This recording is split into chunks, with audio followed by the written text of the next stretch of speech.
Good soldiers follow orders. All right, guys, welcome back to a Baddest batch first. We introduce to you the Baddest batch classroom, and today we're presenting Sabine ECL, and we also have our first ever Baddest batch guest on. We've got Luke Williams from Perth.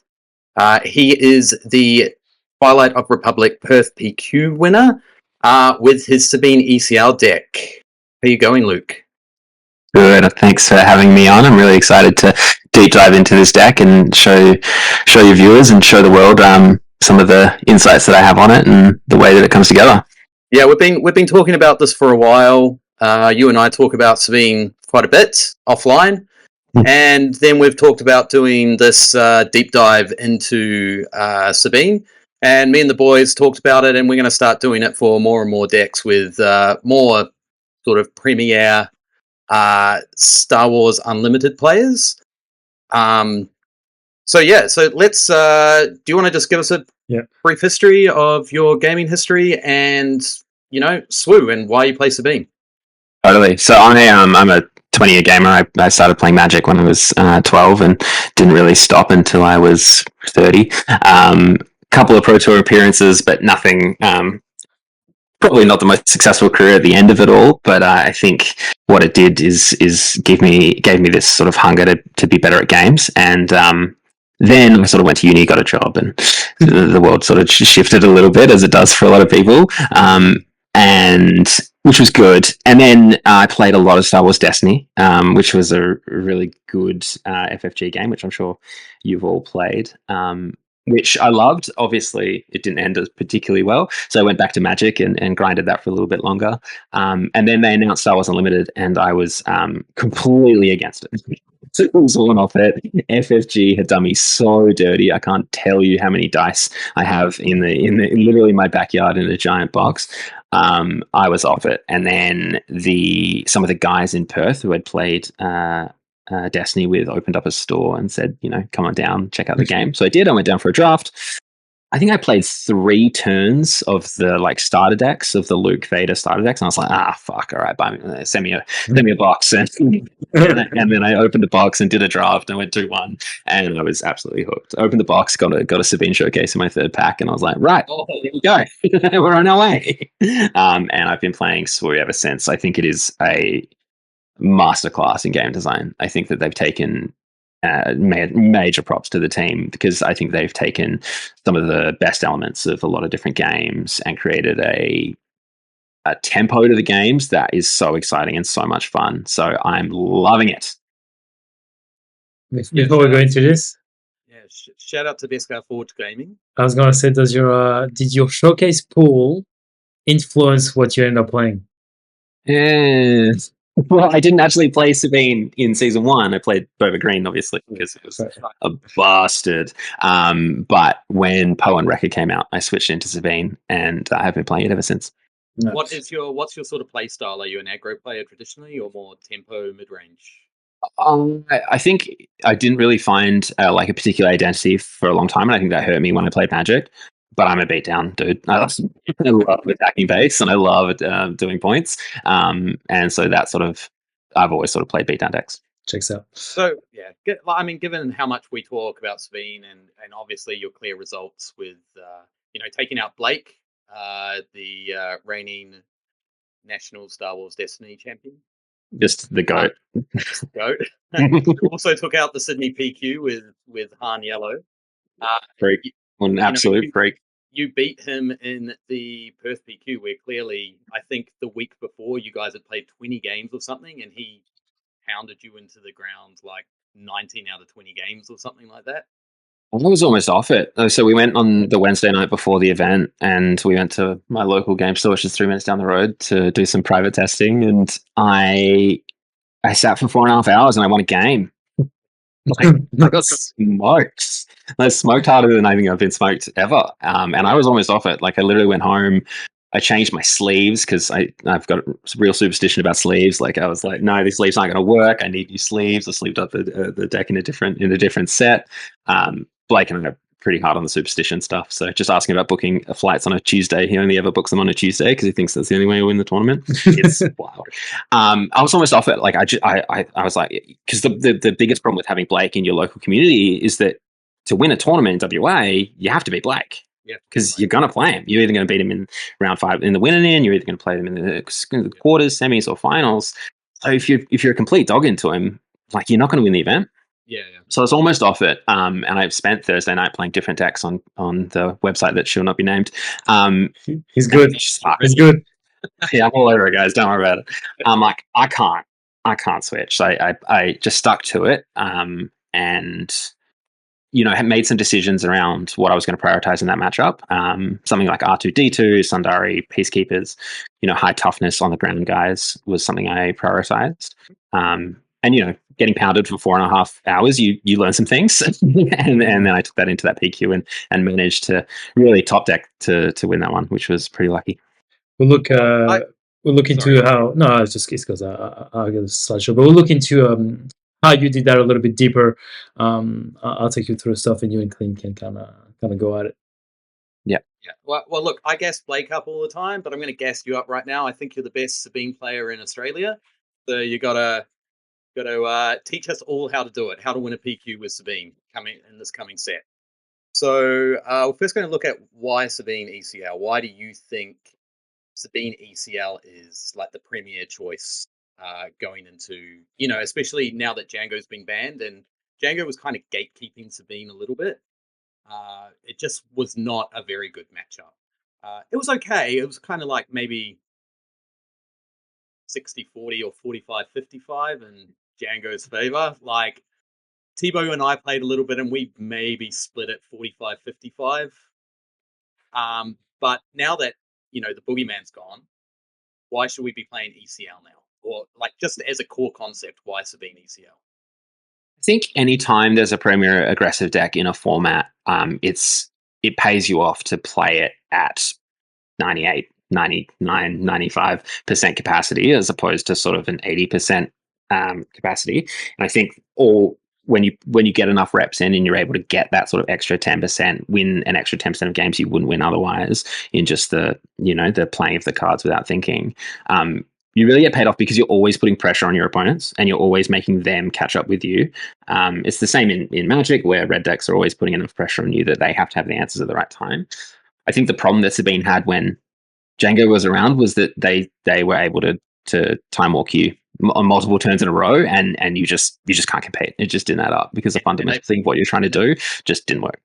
And they put the pressure on with the TDR, with the sneak attacks, and the big units coming out and being able to attack straight away. It was a mess. as Tebow, was it you that said to me, Tebow or Tivy? Like this? Oh no, it was Scott actually. When I played Boba, but he was playing Boba 4 and he was playing sneak attack and TDR into me. And he's like, "This is what it feels like playing Sabine when you're putting that much pressure on me with the TDR and the sneak attack. We can just put the pressure back on you now." Yeah, totally. They totally flipped it, which was rough. But there's sort of I think playing a premier aggro deck in a format where a premier aggro deck is good enough to get points is obviously always a good way to do it. But why Sabine specifically over other aggro decks? There's Kazudas in the format, there's other Layer, and there's other various ones. Is that the agency that you get to make decisions around her ping action, and the Rebel synergies just put it ahead of every other deck and allow you as a player to get more out of your deck than the cards might have. Yeah, and that is something I actually did forget to put in the slide, is like when to ping and when not to ping, and then the importance of the Rebel synergy within the deck, and even like just having a card like Sundari can sometimes lose you a game just because it doesn't have that Rebel synergy, because you can't Rebel Assault with it for the win. Yeah, it's really problematic. I think you need Rebels from top to bottom, because I think Rebel Assault is the best card in the deck. And I see a lot of these Sundari, Ketsu, Onyas, or whatever that card's called, and other sort of disabling Fang fighters in the main deck, and I'm like, you're losing so many points by not being able to turn sideways for 8 in one action, that you're going to lose a lot of games for having them in your deck. Yep. All right, let's move oh, sorry. Yeah, sure, of course. No, and the other reason is ECL is inherently a busted card, and it's the best partner with it currently. Yeah. Speaking of Rebel Assault, let's look at your staples.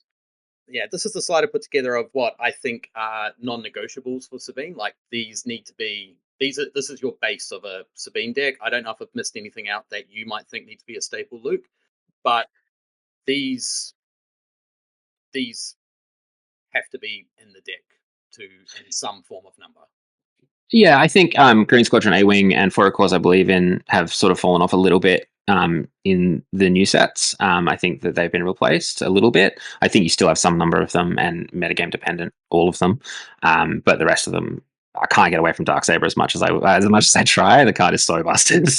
Like, I want to have the conversation of like almost Darksaber versus Chewie, because a lot of people in the last meta and Twilight meta were running General's Blade and Darksaber together, but Chewie kind of comes in and can replace that General's Blade position, and it's also a heroic unit for a cause as well. Do you think there's an argument for Darksaber or Chewbacca, or running a number of both? I think it's really important to run a number of both, because the way that you get a lot of percentage points away from your opponent when you play Sabine is by having what I call a fork of decision making. So you have either Darksaber or Chewbacca, and you can deploy either of them on a certain turn, depending on which lane your opponent's in, is so important. Whereas when people are playing 2 Darksabers and 2 General's Blade, taking the slot of wing leaders, etc., it didn't really make a lot of sense to me. It was way better to have something that could go to either lane to try and dodge. Yep.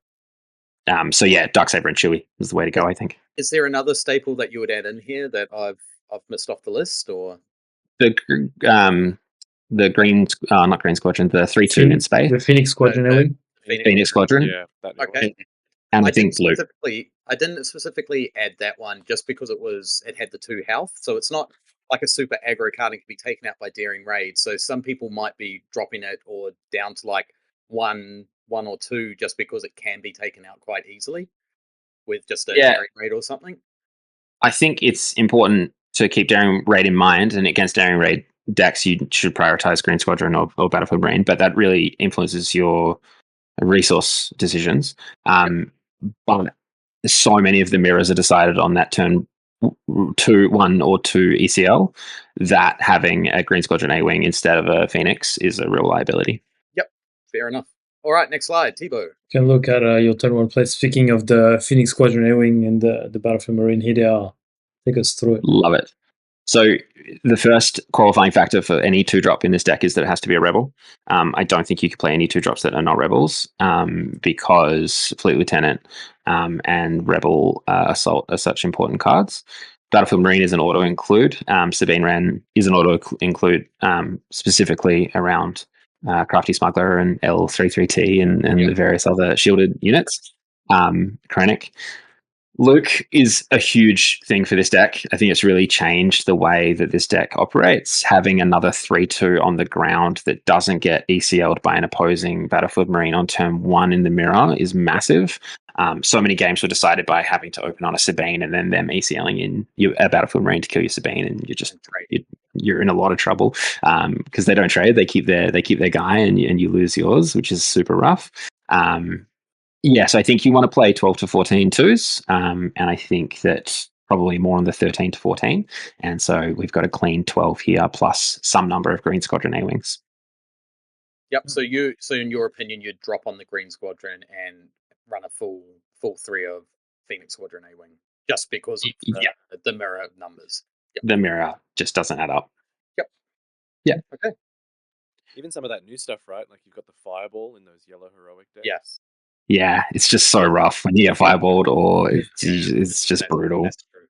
You can't, because it's all about getting ahead on board and then using that to get your opponent dead. And if you lose a play early, you almost always lose those games. Yeah. So then we get to turn 2. Fleet Lieutenant is still an immaculate piece of cardboard. I love it, never get away from it. Cassian Andor was my favorite card that they've ever printed until they printed Sabine's Masterpiece, which is just below it. Chewie is a really awesome card. It was pretty rough into Django, and I think that's why the numbers on it sort of went down a little bit, but I think they're on their way up now, just because of exactly what you said, Clint, where you have Chewbacca in space and Darksaber on the ground. You can always sort of have a 6 to 7 power threat in play. To really pressure your opponent and make sure that you can use the initiative in a way that makes sense. Blue Leader, I think, is it's going to go up and down based on the meta and where we want to see it. But the flexibility of having it on 3 or 5 is a really important piece and something the deck was almost missing apart from Cassian. Wing Leader, I think, is unplayable now. I think it's really dropped off just because it's just not good enough. I think it sits in a really weird spot against Quinlan. I think it sits in a really weird spot in the mirror. I just don't think it's a good spot. And then Sabine's Masterpiece is a card that I'm incredibly high on, but I see a lot of other Sabine players not so high on it. But I think the game has sped up to a point where we're ECLing on 3 way more often. And Sabine's Masterpiece is a complete freak in the mirror. Being able to play a 2, they play a 2 in space and use Sabine's Masterpiece to kill their 2 and keep your Sabine's Masterpiece is a really easy way to win the mirror. So that's an important one now. And the Sabine's Masterpiece into the yellow hero decks with Falcon as well.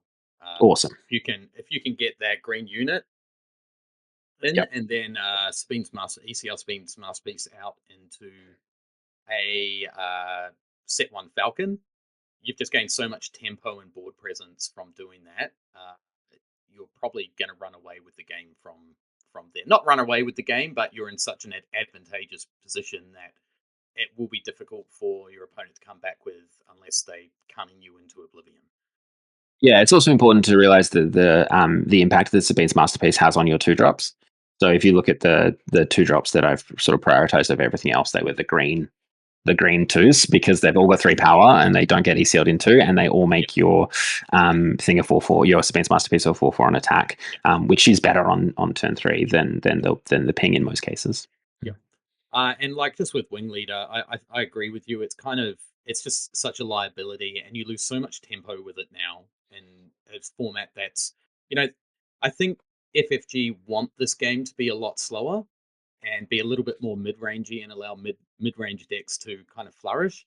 But it's just such a tempo-based game that as soon as you slightly lose a little bit of tempo, you're behind 2 actions. It's so rough. You've got to be able to maintain that tempo, keep that pressure, or else you just fall behind and you run out of gas. Agreed. I think the emission on this page from last set was red 3 that's not here. It's a bad time for red 3, mainly because of Blue Leader sitting there. If you cast a red 3 and you Blue Leader into it, it's rough as guts. I think that card's just had its day, so time to move on. It's such a good card. But I love that card. Love it. Do you ever it doesn't trade with anything. Yeah. Do you ever play Sabine's Masterpiece outside of ECLing it? Do you ever hardcast it? Yeah, if you're clear on space, you can totally hardcast it and try and exist. And there's a bunch of 2/3s in space at the moment. Cartel Space, Onyx, Old Mate, whatever it's called. Inferno for the Skyhopper. So there's a lot of 2/3s in space from the sort of villain decks, so it's good there. And I also think it's totally fine to just cast it in the mirror as long as you have them on not having it, because that's rough as guts because you get Sabine into it and it's all game over. But it trades with everything else. It trades with Blue Leader and Chris. The big turn. Arguably the most important. My turn. On in the Sabine deck. And the beautiful thing about Sabine and her flip turn is you can really craft your hand to do what you want to do on the Sabine flip. And you can craft it to be answerable to the deck that you're playing, or 9 times out of 10 you've got, well, 99 times out of 100 you do have an answer. You're able to slow play it a little bit and really flood the board and push damage on this turn.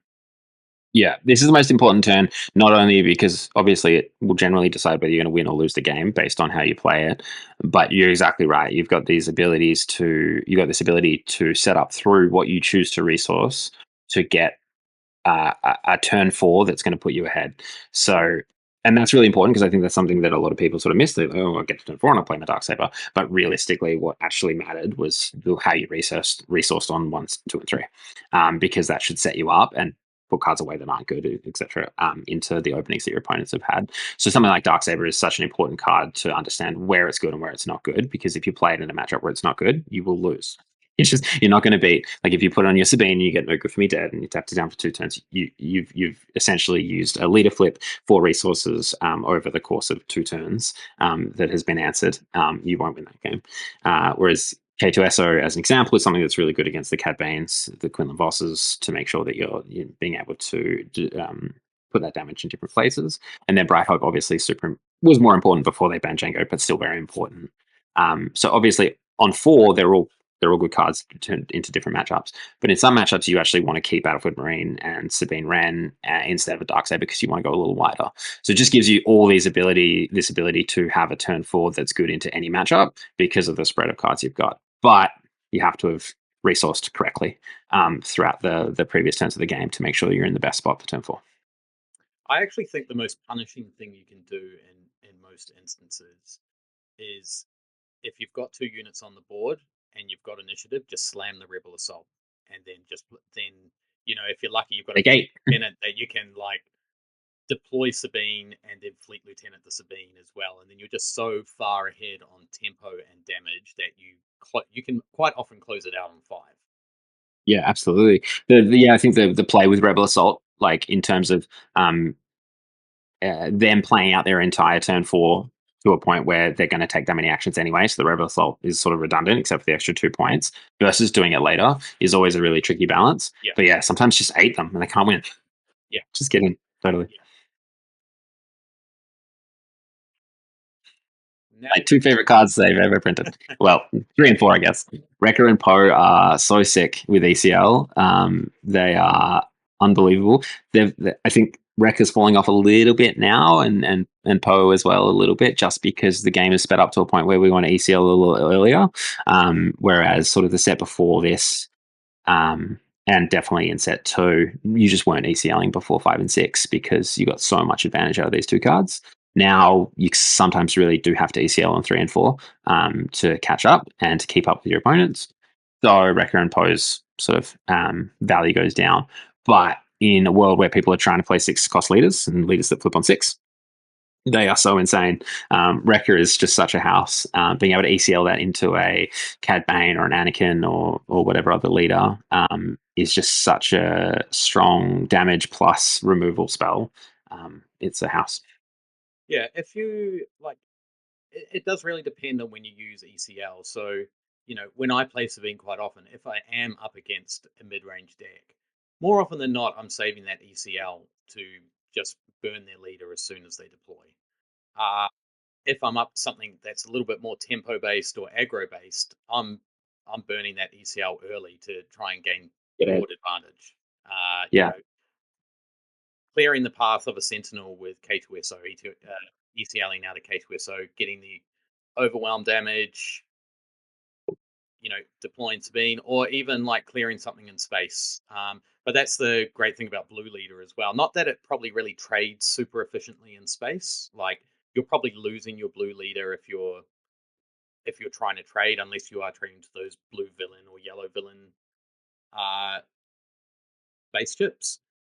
But just being able to just with the second row that I've put there, the flexibility of having these 3 cards and being able to either play them on 3 or play them on 5 as well, has really given Sabine a bit of a boost.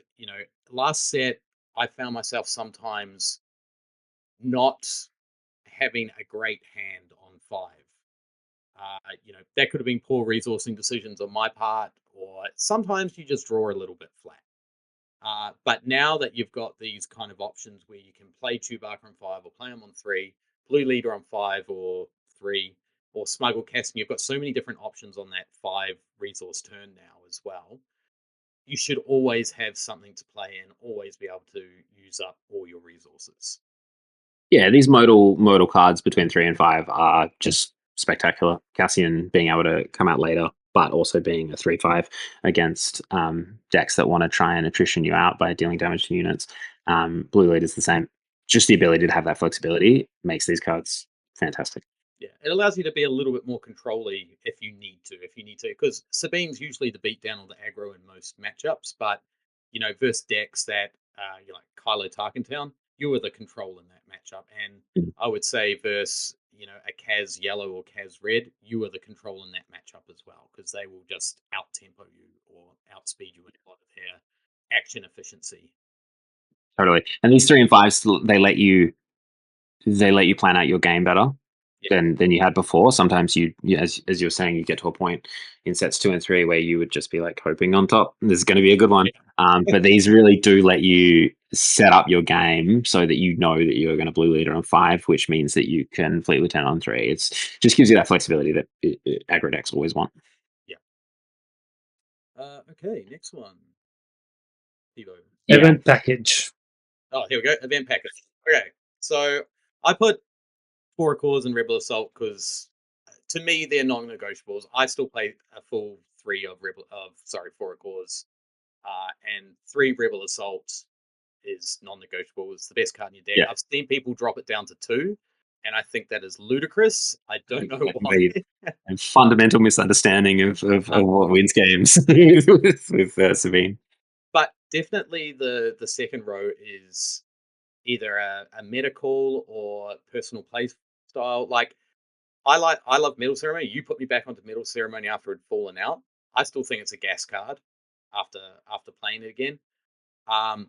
Timely intervention is an interesting one because if we're ECLing earlier in games now, do we actually want to be including more timelies back in our main deck? Yeah, I think that I mean, the event package is so important because, and it's getting more and more important as we go because the metagame is sort of solidifying itself through these sectors. We're getting like, people are gonna play Django, or they're gonna do this, they're gonna do that. So like last season, Django, the first half of this season, Django was the best deck. So you were playing Django, and then you were playing the Mirror, and then you weren't really playing into many hard control decks. So Four Cores didn't make a lot of sense, whereas Daring Raid and Timely sort of made more sense there because you were able to use Daring Raid and Timely to sort of get that tempo back from that deck. Whereas if your meta is switching to like a mid-range boss deck, or CAD being sort of like a strong deck, even Quinlan being a really strong deck, then 4 of course definitely moves up. I've still got my 3 hyperfoils that I'm ready to bust out at a moment's notice.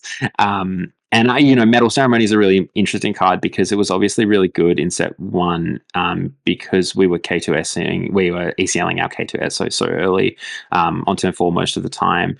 So, attack with your 3, flip your Sabine, attack for 3, K2S or ECL, and then you get to Metal Ceremony cost 3.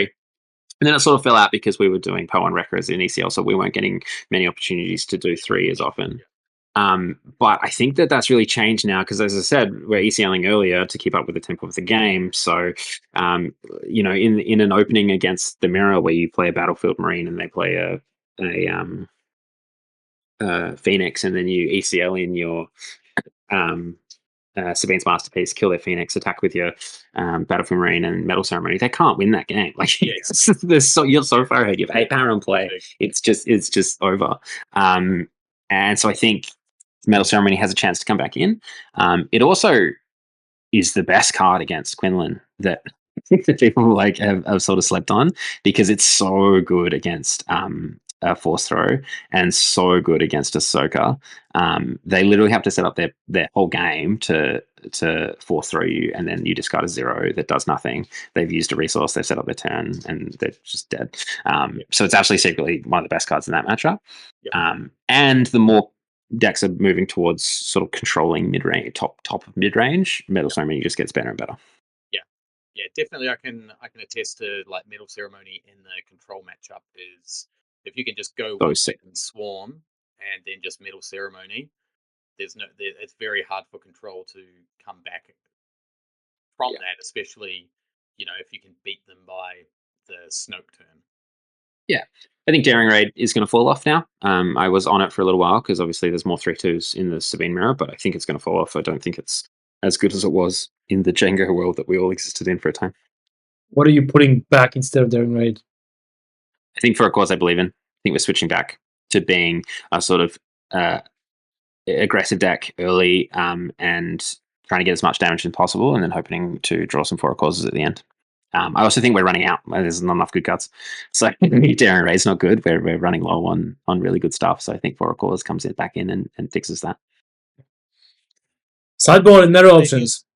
Sorry, I was going to say, just going back to that one, do you think if we see a Rise in Han again, we're going to have to switch back to Heroic Sacrifices? Or do you think with DJ going out and we're not having to combat as many 3/5s, that matchup we've gained points in that matchup because they've lost that extra 3/5 body.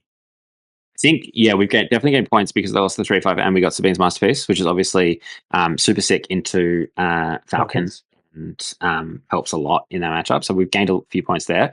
It's never going to be good, I don't think. Like, I don't think that matchup's ever going to be great because of a problem card that comes up later.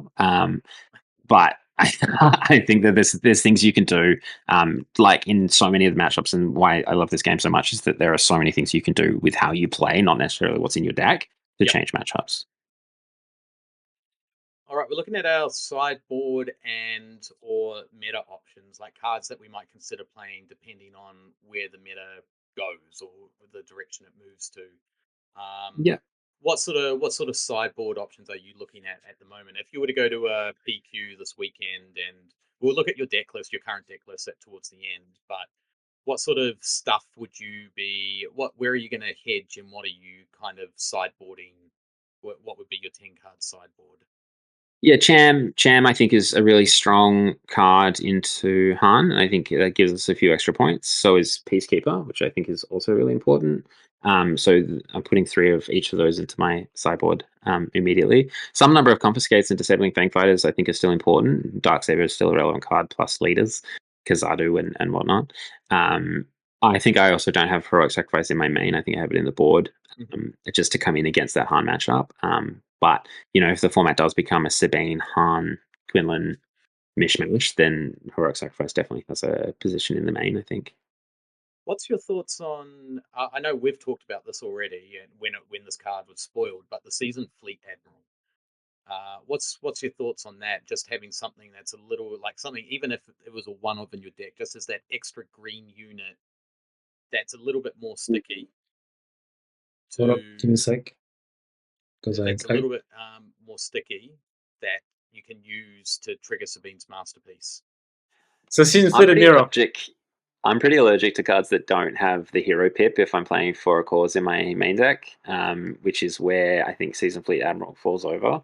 Yep. I think you really want to max out at 3 or 4 non-heroes, and you want to probably play some number of timelies. But it's a really interesting card. It's kind of like an R2D2-esque spot. I just don't think it's better than any of your other 2s, and the ability doesn't have much game.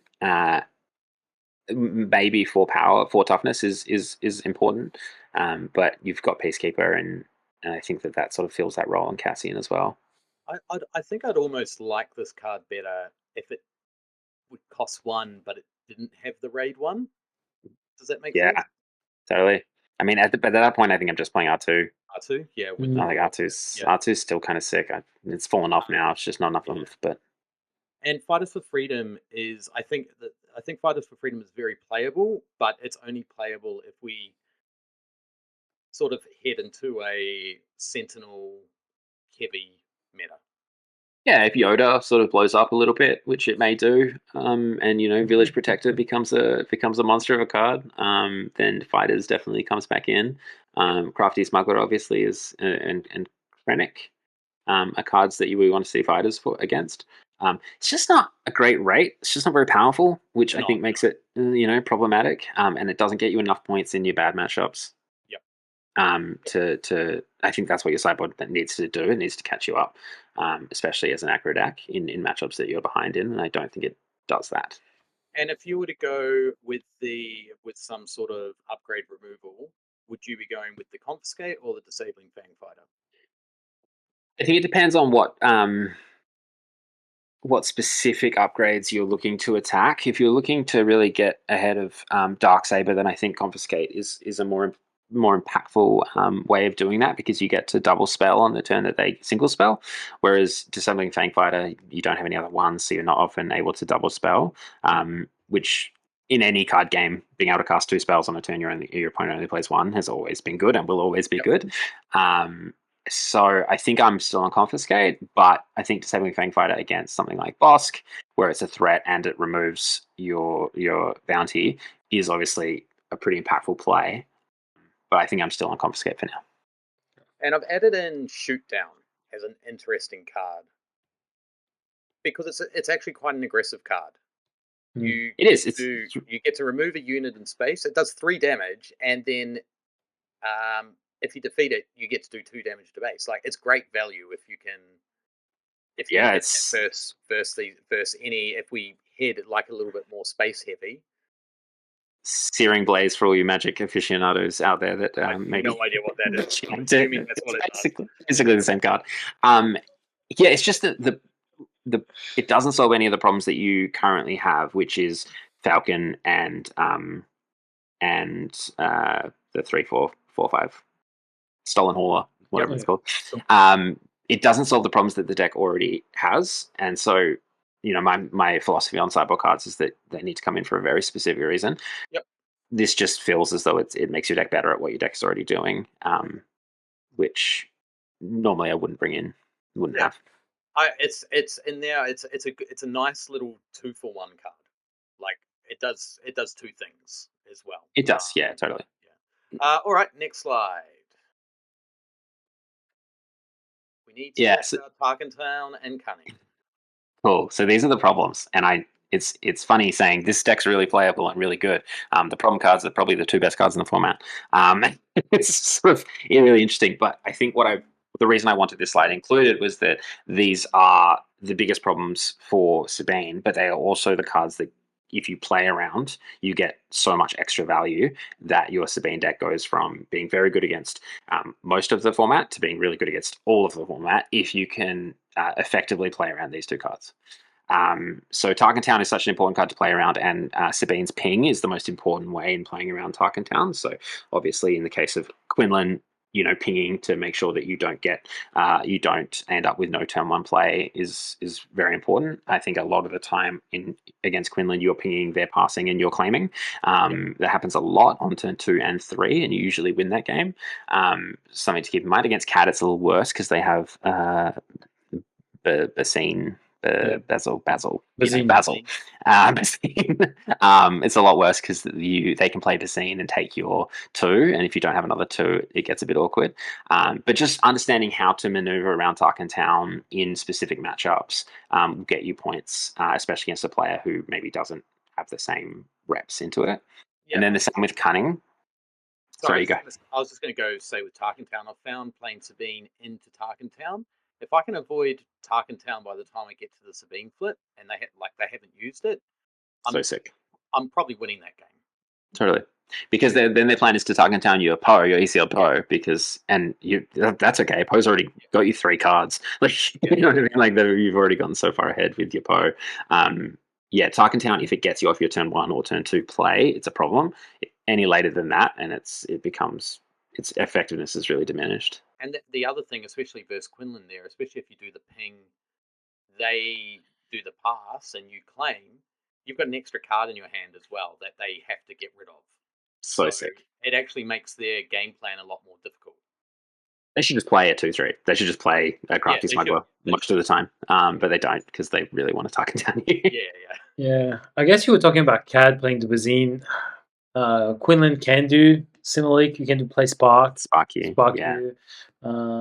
It's similar. I think your mulliganing and your resourcing decisions is really important in those 2 specific matchups. Making sure trying to have 2 2s is really vital, and I think that there's nothing worse than getting your 2 stripped away. So normally, if you have like a 2 or 3 or 4 or 5 in some events, you're okay to resource a 2 on the draw, but against those 2 decks, you just can't. You have to keep them both, which is just another way that resourcing really determines how much you're going to win, how much you're going to lose. What about Cunning? Cunning's, can I swear? Yeah, you can. Oh, you have. Yeah. Cunning's fucked. Can I swear? They'll be watching. The card's so fucked. Like, I get it. I understand that they want to make like a really cool cryptic command type, card. Love it. Great. But it's so good. Like, the ability to take down your board plus get you 4 points ahead on the race. The ability to bounce a unit, tap units. It's just so sick. It's the main reason you lost games against Han. It's the main reason you lose games against Kazadu Yellow. The card is a major problem, and you have to play around it. otherwise you'll lose. And the way you play around it is by being way more aggressive with attacking and just trying to get points while you can and not get completely blown out by cunning. Also understanding that the initiative plays a really important role in how you don't get fucked by cunning. Leaving 3 points off the board, so not attacking with a Sabine or a Battlefield Marine, to then untap and deal 8 with a Rebel Assault is usually the absolute correct play against cunning, because if they untap, tap your 2 dudes and bounce your other dude, you're just dead. You've been tapped out. You've been time walked. So using I guess with Target Town as well, and all the problem cards, is using the initiative as a resource to make sure that you get the most points in before these problematic cards get their value on you. Which I think if you go and watch the replay of the PQ finals against Blake, I was making a lot of sort of weird plays, but they were specifically to avoid getting completely blown out by cunning. Gotcha. Might need to study that one a little bit more. All right, we can talk about it now. All right, I've got the matchup guides lined up, so you can go ahead. So the running joke in Perth is that the Sabine ECL mirror is just chess. No chance, it's just all skill. I don't know if that's necessarily true, but it is so skill intensive to understand where you can get ahead and where you can't. Sabine's masterpiece, which on a side note, I think is just like the most of, like, as soon as I read it, I was like, this is the most evocative, awesome design that I've seen in such a long time. Like, I was like, yeah, it goes in my Sabine deck, but it could go in a blue deck or a green deck or a yellow deck. I was just so excited when I saw that card. So I think it's an absolute masterpiece. Not that you play anything else. Yeah. Not that you play any other decks. I mean, I had it in my Obi-Wan deck for a while. I didn't really. But the mirror is so important, and the mirror is all about getting ahead on board early, and then not getting blown out on turn 4. What I mean by that is, sorry, you go. Sorry, I interrupted you. Finish, Luke. I think it's all about making sure that you're ahead early and not doing plays that allow your opponent to get ahead of you. So things like prioritizing 3 power 2 drops instead of 1 3s at a basic level, or not playing cards that get ECL'd into really badly for you. So if you, like, as an example, them ECLing in Cassian, it actually happens a lot more than you'd think it would. But by playing in a way where you don't get blown out by that, either prioritizing going to space or whatever, the way you maneuver that will ultimately determine your success in ECL mirrors. Do you think when you're in the mirror here, you want to ECL second? You want to force them to ECL first so you can ECL second?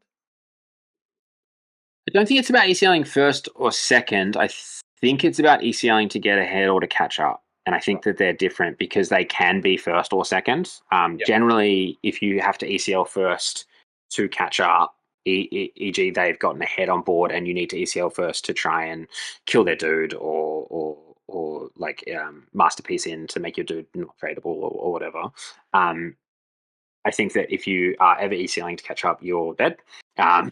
So you should always be ECLing to get ahead, which means generally you should always be doing it where there's enough value for you to get out of it.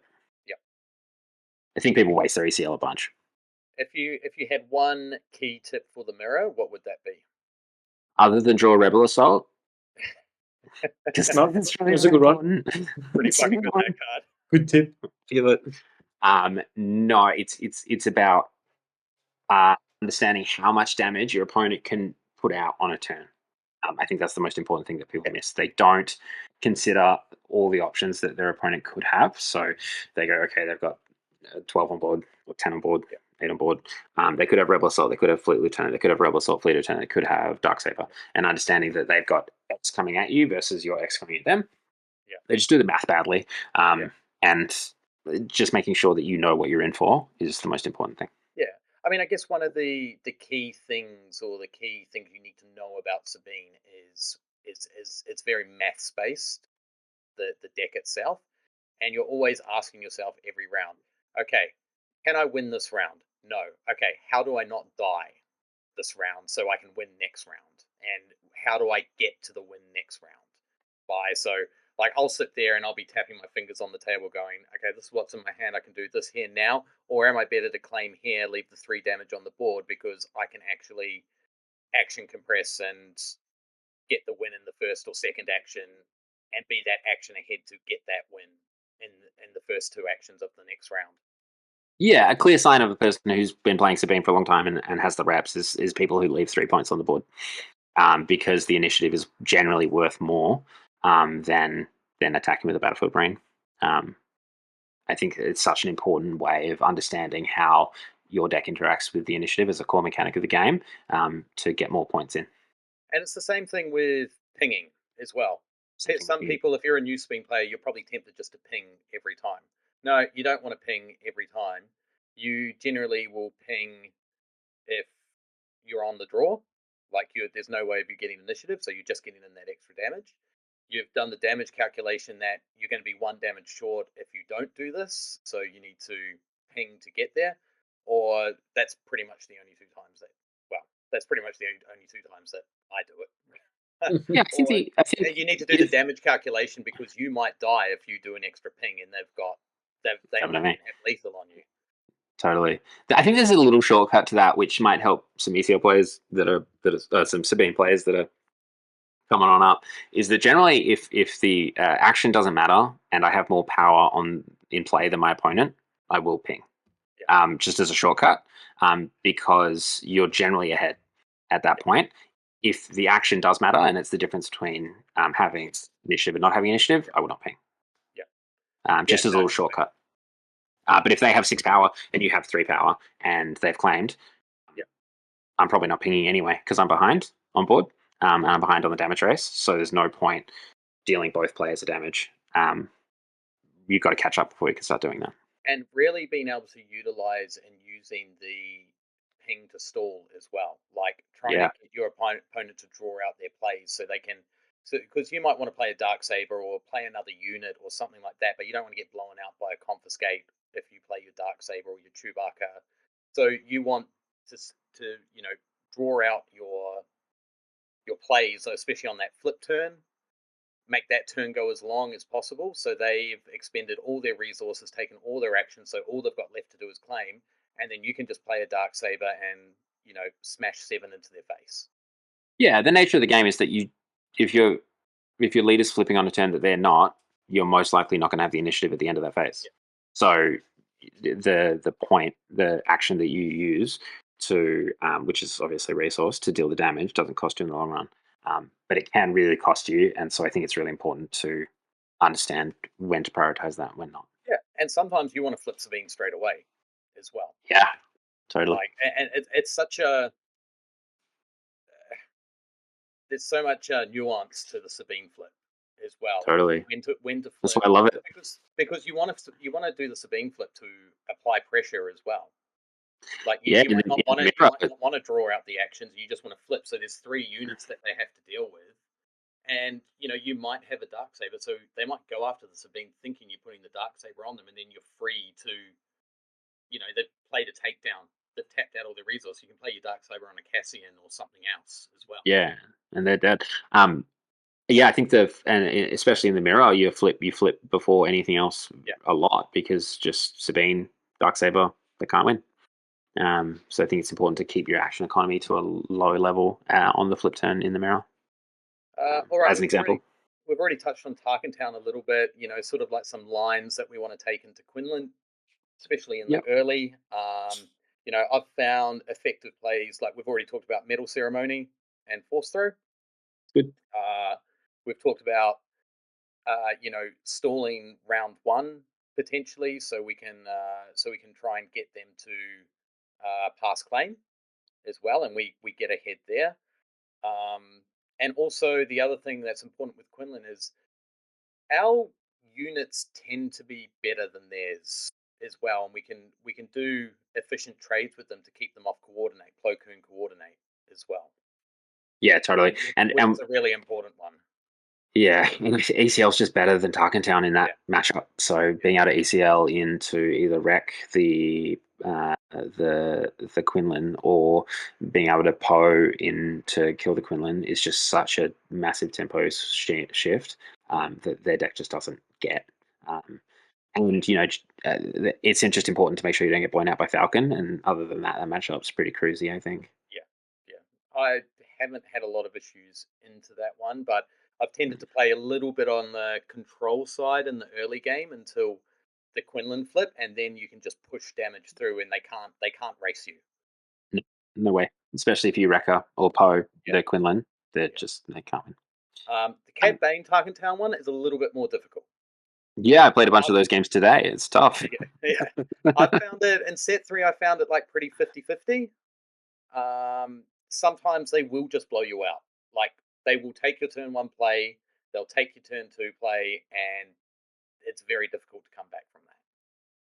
Yeah, I found it a lot easier in set 3. I think the 2/4 Sentinel in space is a bit of a game changer for them. I think that card's actually really good in that deck specifically, and just a bunch of the way it lines up now is working. Plus, we cut R2, which was obviously good against them. So there's a bit of a rub there, but I think we just need to figure out what their deck is going to end up looking like, and then just adjust a little bit.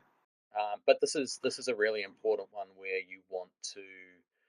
Sometimes it's almost worth kind of skipping the turn 1 play.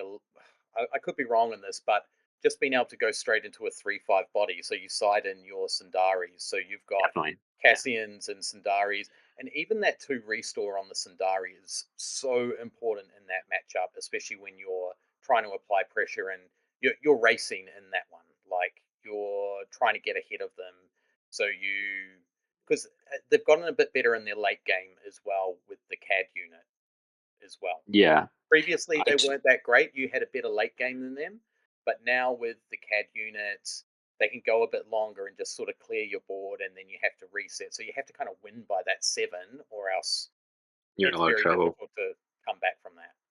Yeah, totally agree. The only note I think I'd make is that 2 is not necessarily about skipping 2, but it's about lane dodging 2, more so than skipping. But all those other points would make total sense. The Han one, yellow or green? I think probably Han green's going to become a little bit more popular than yellow potentially. Well, it's interesting, right? Because like these are on the same line, but they're completely different decks. So I think They it's are, important to distinguish them. Han 1 yellow, because of cunning specifically, is hard. Han 1 green is not hard because they're way more of a ramp deck. They're resupplying while you're killing them. It's a lot easier. Plus, the Han 1 green deck I think leans on the Han a lot more than like Han flip attack. Do a 7, which means you can blow them out with Poe or Wrecker, depending on which turn they're doing it, far more often. So that's a matchup where I just wouldn't ECL early. And then you've got the Sham as well that you can sideboard in and which is so sick. Match their ramp as well. So sick. Which you're going to get off. Like they're always going to be. Who's going to try and get ahead? That's the whole point. Yeah. So I haven't played that one yet, but I would imagine it's probably a lot better than the yellow. So if we just look at our hard control decks, like Bosk has obviously become a lot more popular since the Django ban. And I would say even if Django was still around, Bosk was probably going to see an uptick in popularity just because it won a sectors versus the Django. Totally. Bosk I think well, it's really interesting, right? Like last season, Boss Blue was also a relatively popular deck, and the way that you changed the way that you played against Bosk meant a whole bunch of you got a whole bunch of percentage points back. So like making sure that you always ECL Poe into Bosk, or make sure you trade away straight away, or even having the 2/6 in space to bounce your unit to take their bounties off. You could maneuver that matchup, plus using the ping as a way to sort of time walk them a lot. You activate your Sabine and they pass. You can totally claim there rather than flip your Sabine into a takedown. So that was just very much in the play, I think. I don't think it's as hard as people think it is. I would love to play Boss Blue all day. But that being said, I'll probably lose to it a bunch in this set. And then Palpatine has always been pretty cruisy. Yeah, Palpatine's pretty cruisy with Sabine. I don't have a leader. It's tough. What sort of common lines do you think we should be taking into the Bosk Blue matchup? They want to play. I'm assuming they want to play Pershing, or they want to play the client. Are we ignoring the client? Are we ignoring the Pershing and just trying to push through damage, or are we wanting to we want to take that card advantage away from them we want to take that extra healing opportunity away from them, or are we just trying to push damage as fast as possible before they can finish their game plan? I don't think you can ever ignore them. In terms of like, I could just leave that on the battlefield and I'm not going to lose to it. I think, they're going to draw 2 cards out of their Pershing if you attack it with a 3/3. But at that point, they've spent Pershing 3 actions to draw 1 card and save 3 damage. Like, it's just not a very good trade for them. Like, it doesn't really add up.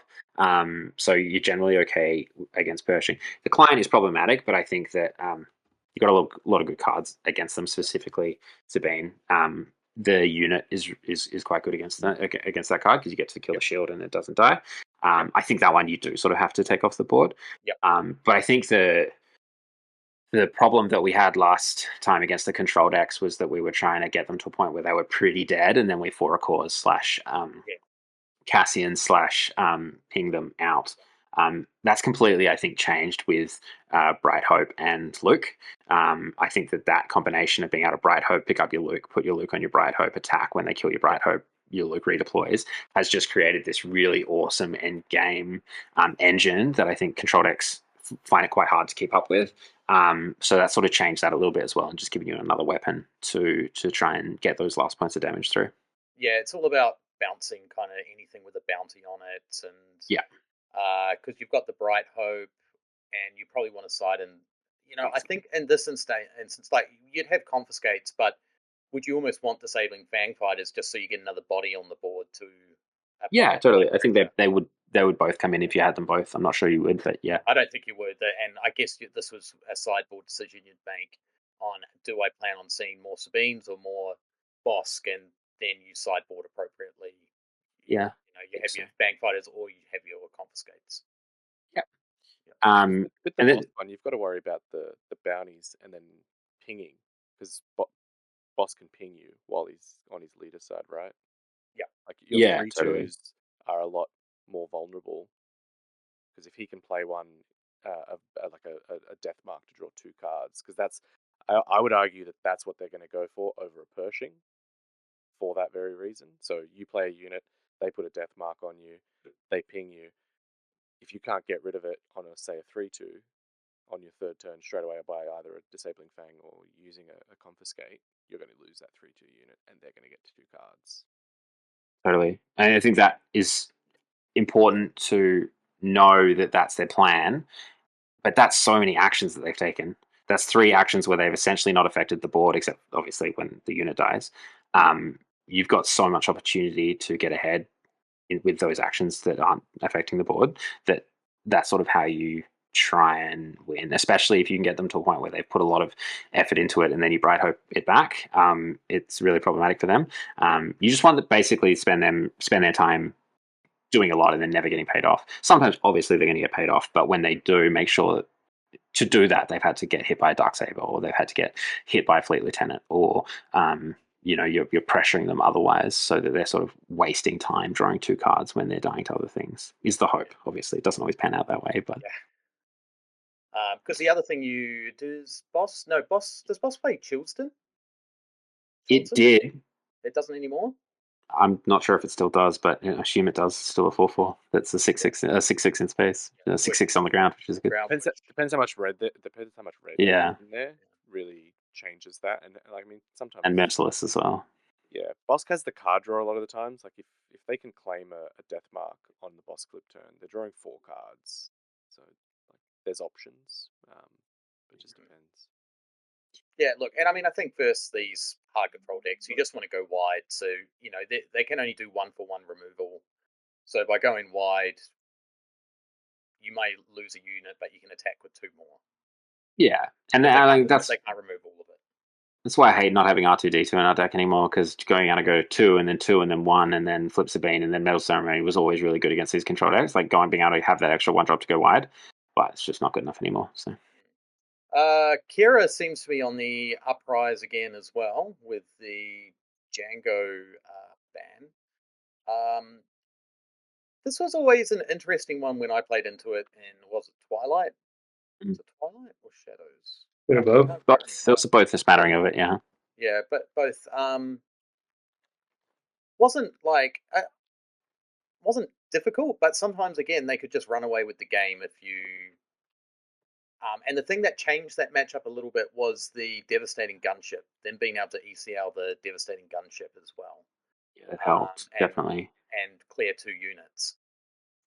Yeah, most of the time that matchup was dependent on whether they get off a good overwhelming barrage or not. Like if they get off a good overwhelming barrage, you tend to lose, which meant that you were ECLing K2 into Kira a lot, which was good. That's obviously trading your unit plus your epic action on your base for their flip. Yep. Was generally a good trade. I think on the Kira 30s, are much harder than the Kira ECLs. 25 is just not enough points, and they don't get enough value out of their ECL. But I think both are okay. Yeah, I think they're fine. It's definitely you got to play a bit of the longer game for just the 30-point green, rather than you can generally get to them if you can clear their Kira. They kind of run out of gas a little bit. Keep them off overwhelming barrage. Sometimes they're just going to have it, and you're just going to get blown out by it. But that's the variance. It'd be interesting to see how you're making obviously a difference between 25 not being enough health, 30 being starting to become problematic. If you see Kira Data Vault being potentially because 10% more health is significant. It's a lot. It's an extra action that sometimes makes a difference. And I know it's 10 more cards, but you have so many good cards in blue, green, villainy. That they probably almost don't mind having to put an extra 10 cards. So that'll be interesting how that shapes out. Yeah, I think Data Vault is putting Kira, Luke, Yoda, it's putting these decks back on the map because they just weren't good enough before, which is, I love it. Like when I read that card, I'm like, this is hot garbage. 10 more cards? No way. I want 10 less cards. It's actually sick. I just love how the game does that, and it's the benefit of the resourcing system that allows 10 more cards in your deck and to not to have that be a great trade-off. I think it's awesome. What about Colossus having 35? What's your take? I don't like that one. I think starting with 3 is a mess. I think starting with 3 just limits you so bad that you. That's the one that you start with 3 cards instead of 4. Right? 5. Well, you draw 5, so yes, you start. 5 and then you start with 3. That's tough, man. So many games come down to turn 5 where it's did I have the 2 double spell to control the board, and you don't because you didn't have to start with. I think that's where I draw the line. Whereas Data Vault, I'm into. That Luke Data Vault that top 8'd in Denver, I think it was sick, and it was a little bit rebel focused as well. So he had the pumps in it. I saw that deck list and I was like, oh, thank you. I'm so glad I saw this. You've made my day. It's so awesome. It's I don't know if it's good enough, but it's awesome. It's a good segue because we're still in the top control. You talk about what Luke, potentially Anakin, on the hero side of the soft control, if that can be any problem. I know Clint and I played a lot of Sabine against Anakin, and I played Luke and Anakin a lot, and so I've run plenty into Sabine, and it can be a decent matchup. Sometimes it's all you're a village protector or a concordant scepter away from absolutely flipping the game, especially if I've got Luke and I can shield any of them, double shield, I feel like it's GG on my side. But yeah, what's kind of some of the things you look out for these matchups? Yeah, I think that's a really important point where different matchups obviously determine what cards go up and down in your deck. So Sabine unit goes way, way up against those decks, and Battlefield Marine goes way, way down because obviously Battlefield Marine it trades into a village protector, whereas Sabine unit doesn't. And it's just understanding what cards matter and how that affects your resourcing decision. I last season it was okay. I think those decks have gotten better, so I need to play a bunch more this season. But last season I was pretty confident sitting down against the Anakin deck. They probably had 10 to 15 cards in their deck that didn't really matter. Just Luke Skywalker as a 7-drop, which if it matters, you probably won't win that game anyway. And Great Dragon and various other just cards that were there for clear matchups that were important for them, but just meant that their deck had sort of 40 good cards in it rather than 50, which got you ahead. And last, you've got some extra aggro stuff there, Clint. Has red/yellow, potentially Kylo Tarkin Town, things like that. Yeah, so I added these in because this flips the matchup. We become the control. Like Sabine becomes the control, and the Kaz and the Kylo are the beatdowns on us. So we have to play this completely differently. Yeah, totally. I think against decks on the ground, being the control is a lot easier because Poe actually becomes a control card, which is sick. Obviously, Bright Hope is good as a control card into these decks. Kazuto red, I think, is okay. You just sort of control them and try and get enough ahead on the board that they can't really ever get that big turn to kill you.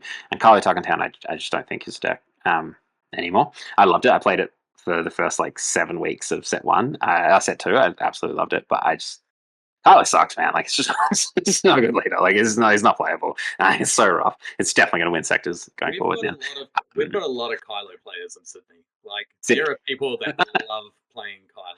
I should be a lot better into it, but every now and then it just blows me out at the most opportune times where it should. It's got good cards. It's got good cards, but you just got to play around Force Choke and make sure you don't get blown out. And, because you versed a couple of them, Clint, in the PQ, right? And the PQ, yeah. They fucked me. There were 3, and you versed. There was 4 or 3 or 4. No, there were 3, and I versed 2 of them. You versed 2 of them.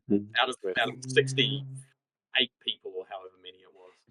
I think I sent you a choice message after seeing your messages on LA. Kazuto Yellow, on the other hand, is fucked because that is an aggro deck that has Cunning in it, which is really problematic because Cunning's a sick card. They have a way better turn 4 than you do, and you're supposed to have the best turn 4 in the game. It's really problematic. You often have to ECL your Sabine's Masterpiece in to kill their ship, which is a complete mess. But at least you get their ship. It's difficult. But that's not. I just got to get a million games in it. That's not even a complete blowout because if they can Falcon and then flip Kazuto on Falcon, they get the thing back. They still get it back. So it's not even like a guarantee that you've kind of prevented them from flipping. And then they can also flip to the ground. It's not as strong a play, but then Hotshot Blaster or something like that as well. Totally. I played it in round 3 of weeklies on Thursday, and I got smoked. It was bad. That contracted hunter is that 3-cost 4/4 with ambush is come on pretty fucking hot as well. Yeah, time for some brain maggots or whatever that card's called.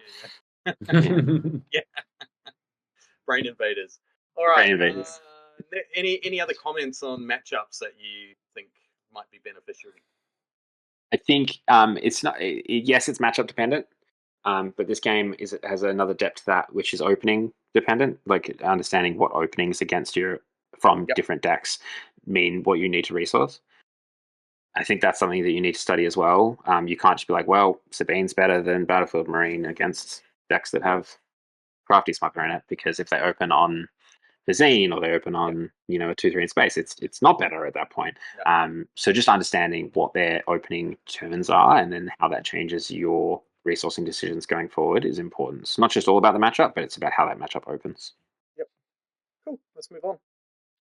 So these 3 things that I just want to that are rules that I have for myself that I think I keep reminding myself of when I play Sabine, and I think it's important that sort of people see this and understand it. Is sort of 3 core rules, and they're core rules to aggro decks in general, but definitely for Sabine. Generally, if you use more resources than your opponent, you will win the game. If you ever don't use your resources on 4, or you don't use your resources on 3, you will lose. Almost always. Yeah.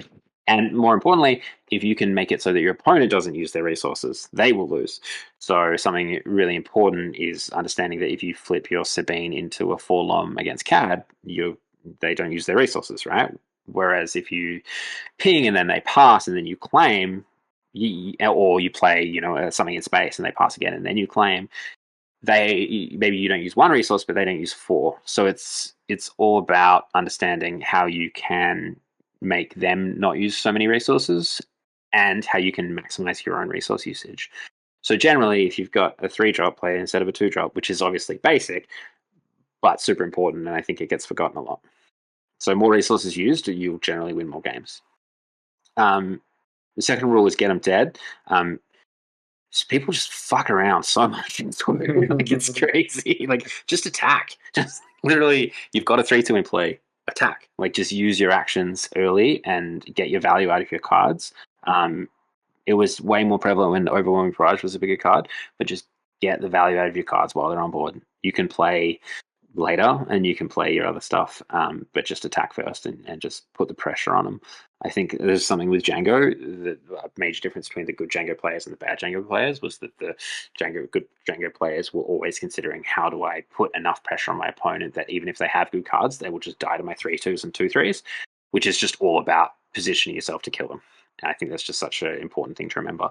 Not only in Sabine, where obviously it's highlighted because it's an aggro deck, but even in control decks, even in mid-range decks, putting a position where you actually just get to get your opponent to 0 points on their base is super important. It sounds stupid, but I think it's forgotten way more often than it should be. And then this third rule, which is very important for Sabine, is understanding whether you're supposed to play in front or play behind your opponent. I think what I mean by this is that because you have action control with Sabine's ping, you get to choose whether you're going to play in front or behind them. This is obviously accentuated with something like Tarkin Town, but it's really important to remember it in a lot of different matchups, especially with the ambush keyword, understanding that you want to play behind ambush a lot of the time. So if they have ambush units, you kind of want to be making them use their resources before you use theirs. Whereas if they're like a takedown deck, you generally want to be playing up front and attacking first, so that they're sort of sitting around twiddling their thumbs. So it's just where you want to, I'm saying play in front or behind as sort of a shorthand to the fact that you either want to be someone who's using their resources first or using their resources second, and that changes based on the matchup you're playing. And I think it's really important to remember to assign your role correctly within the game. It's kind of like who's the beatdown for the Magic people in the thing, but in a SWU specific initiative game based mechanic specific way. Yeah, Is that not clear, or is that clear? Like, No, I know the physics Crystal. correct, but yeah. No, it's awesome advice. Nah, I wish there was more hints, more tips to how to beat Sabine, but I guess that's I got plenty of those. I've We can got talk about that later. 3 ways for you to beat Sabine right here, Timo. Use more resources, more games fun. Get them dead, get Sabine dead, play in front or behind. There we go. I mean, you could apply it. I think beating Sabine is it's all about just getting them off the board. That's what it's all about. And It's look, about getting them off the board early. It's what it's always been about. The thing about Sabine as well is that for an aggro deck, it's got such great top end with Poe and Wrecker as well. Like, you look at, Kaz or Kylo, yes, they're aggro decks, but they don't have the top end that Sabine does with the combination of ECL, Poe, and Wrecker, which can just, you can come from behind and just win with Wrecker. Like, Totally. I was sweating the ban announcement, man. I knew they're gonna like Django, TDR, totally, but I reckon ECL and Tarkin Town were in the firing range. To be honest, I think that they are. I think it's really important. Like, they've clearly set the game, well, at least the first 2 years of the game at ECL and Tarkin Town. Probably thought Security Complex as well were going to be the sort of the pace at which the game was played at, and they've clearly designed for that. I think the optics are really bad. It's like, hey, we're going to ban 5 cards, so they can't really do that. But I think it's a really quick way to play SWU, and I think that when they rotate, especially with what they've said about making the game more mid-rangey, they will absolutely not return. ECL will not return to Star Wars Unlimited in another set, I don't think, and neither will Tarkin Town, because they just speed everything up so much.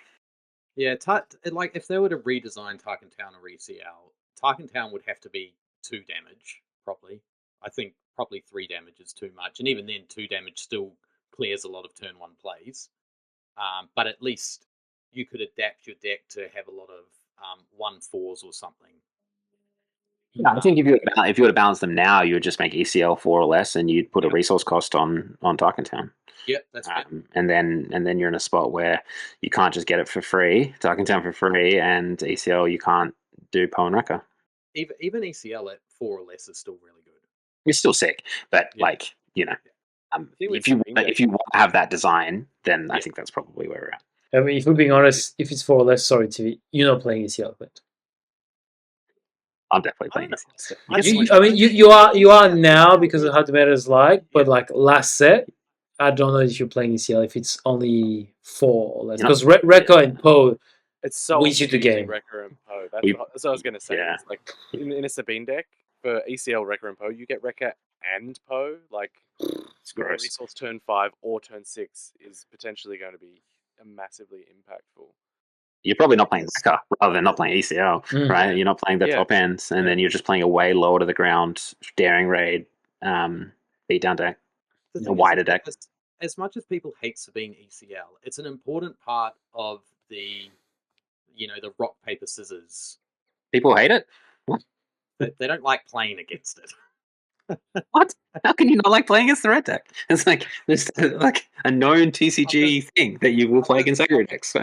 I've got 2 people right here that strongly dislike playing against them. I actually don't mind playing against Sabine. It's so much fun. It's like that Rekka is a 6 cost. Yeah. That I think is part of it. Yeah, you have no problem with Rekka. Like Rekka, it wrecks. If you and I play, I usually lose because of Rekka. If it's not for Rekka, I've tipped over the edge. We're good, but your Rekka being able to kill Mannequin, you just It's ACL, it's not Rekka, but yeah, totally. Yeah, but It's you know what I mean? Like just those two cards, because Rekka is a 6 cost. If Rekka is so strong for like 6 So cost, good. 7, 5, can do So 5, good. can be CL. It's so many things. But yeah, you're So right. good. It is also ACL. You have to play around it a lot. I know when we were playing, I talked to Scott a lot about this. Like when we were playing double blue decks, like I was on Iden Blue a lot. I would purposefully, one strategy against the Rekka would be, I'm not going to bring out a 6/6 Charleston. I'll bring out a 5/5 Charleston. Yeah, so it doesn't get I'm not going to get that massive overwhelm. Yeah, I love that. That's great. That's so sick. My question before we move on to the last one is, how do you see Sabine sort of balancing out in a very space-heavy meta? Like a lot of Sabine's tools, like we talked about the top end, Poe and Rekka, a lot of that stuff kind of becomes obsolete if your opponent is playing nothing on the ground. Like you can't use Poe or an ECL Poe or Rekka to its fullest effect. Yeah, I mean, Poes and Rekkers are getting resourced a lot more than they were last set, that's for sure. And Sabine's Masterpiece is becoming a way more important way to tussle in space. But the strength of Sabine has always been its ability to lane dodge and put a lot of pressure in the other lane. So if you've got an opponent who's going heavy space, I don't know, Vader or whatever it is, just put as many resources, and that's why Bright Hope is such an important card, put as many resources into your ground assault as possible, and then, on turn 4 or turn 5, play a Bright Hope, stop them in space, and then just kill them on the ground. Just find the battlefield that they're not in and go hard. Which would have been good against Django, but they printed War Juggernaut and IG 2000, and it didn't matter. All right, so this is the last version of your list that you sent me.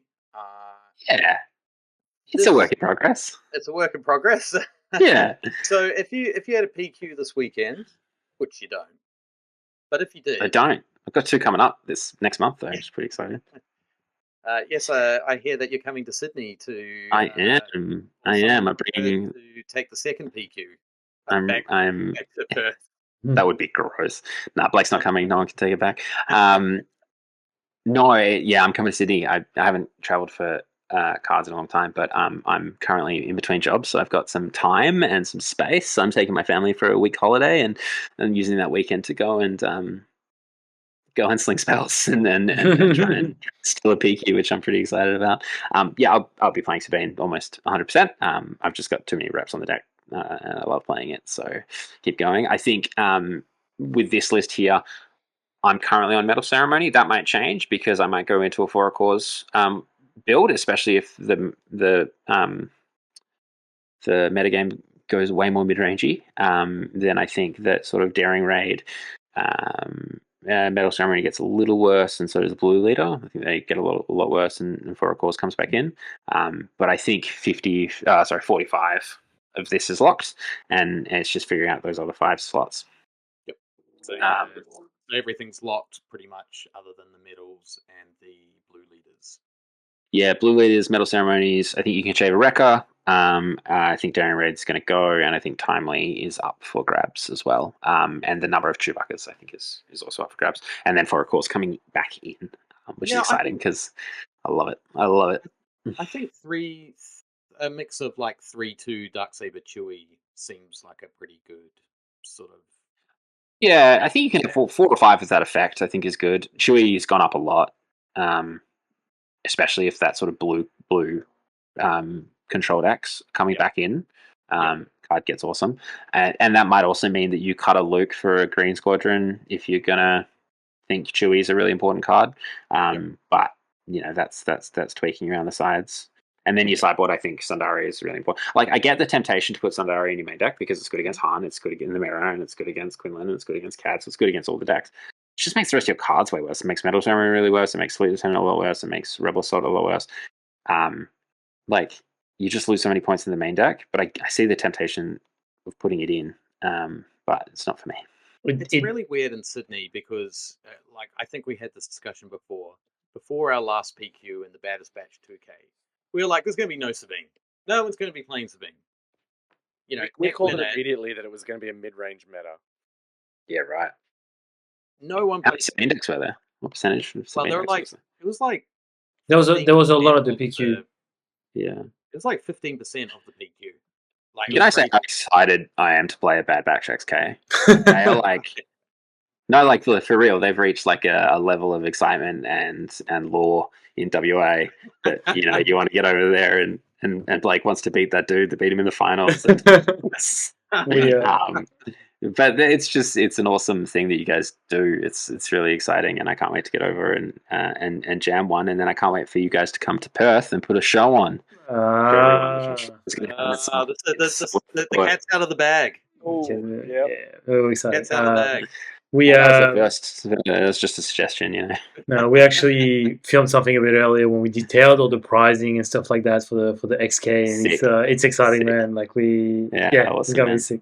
Yeah, the prizes are actually the least exciting thing for me. It's hanging out with you guys and slinging some spells is really exciting. Look, is that an RSL? There's cheap bears there, so bring it on.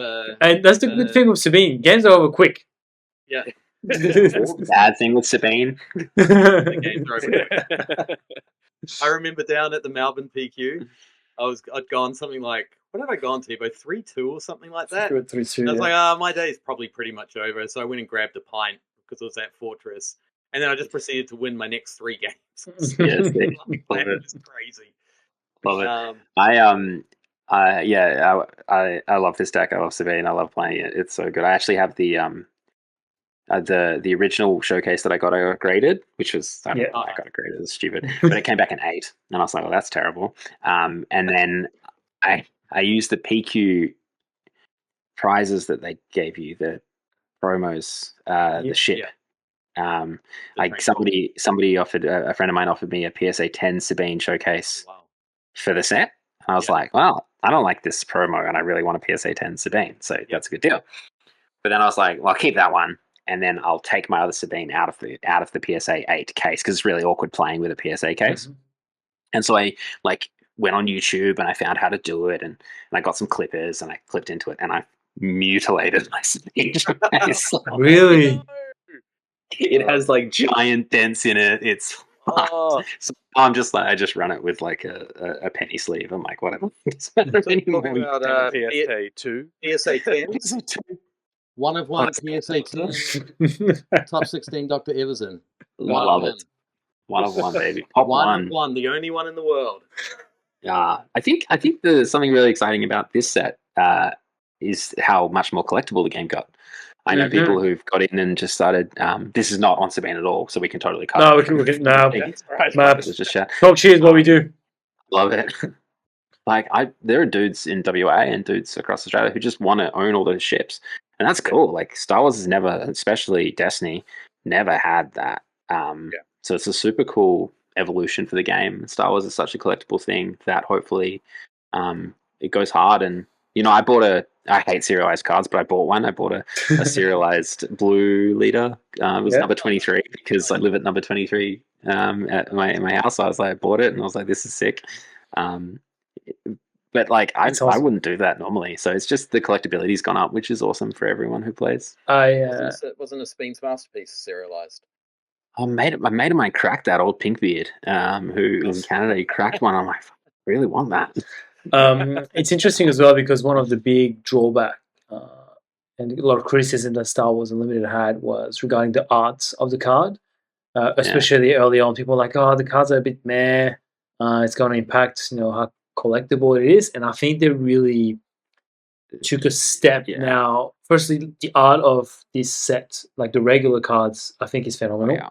I think when you compare, I was going through some set 1, set 2 stuff, and when you compare the set 4 art with the set 1 and 2, it's completely night and day. The art is sick. Yeah. And like you said, those prestige cards is another step where the cards are huge step forward. Wow.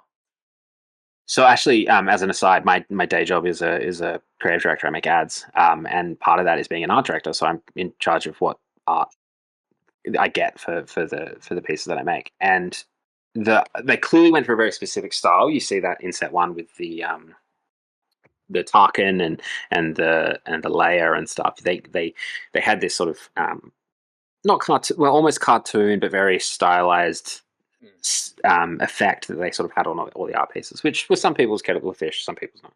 But then the showcases just threw all that away, and they just had 6 Star Wars art, like Destiny did. And they're moving more and more to just having 6 Star Wars art. Like if you look at Blue Leader as a piece of art versus Grand Moff Tarkin, it's completely different, right? Because this is cool. But the bigger problem is the fucking frame. It is awful. Like it's so bad. It looks like a child's thing. Like my 2-year-old would love it, and he does. It's just a bad frame. Like I think the graphic design on it makes the art worse. It's problematic. The quicker that they can update their framework, the better. The hyperspaces, though. Well, the hyperspaces are so good because they have less frame. No frame. Phenomenal. Yeah, no frame. So good.